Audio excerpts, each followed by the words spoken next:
আওয়ামী লীগ নিষিদ্ধ এবং দলটির নেতাদের বিচারের দাবিতে রাজধানীর শাহবাগ অবরোধ করেছে এনসিপি।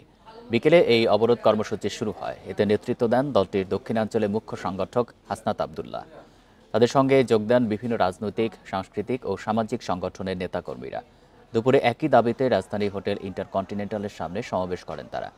এ সময় হাসনাত আবদুল্লাহ বলেন, আওয়ামী লীগের রাজনীতি নিষিদ্ধ না হওয়া পর্যন্ত রাজপথ ছাড়বে না ছাত্র জনতা।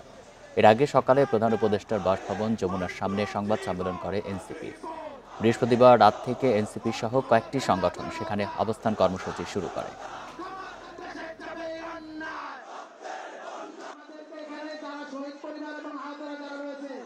এই আওয়ামী লীগের চ্যাপ্টারটা 5ই আগস্ট ক্লোজ হয়ে গেছে, এটাকে রিওপেন করার চেষ্টা করেন না। বাংলাদেশের রাজনীতি এই ভূখণ্ডের মধ্য থেকে নির্ধারিত হবে, বিদেশের প্রেসক্রিপশনে বাংলাদেশের রাজনীতি নির্ধারিত হবে না।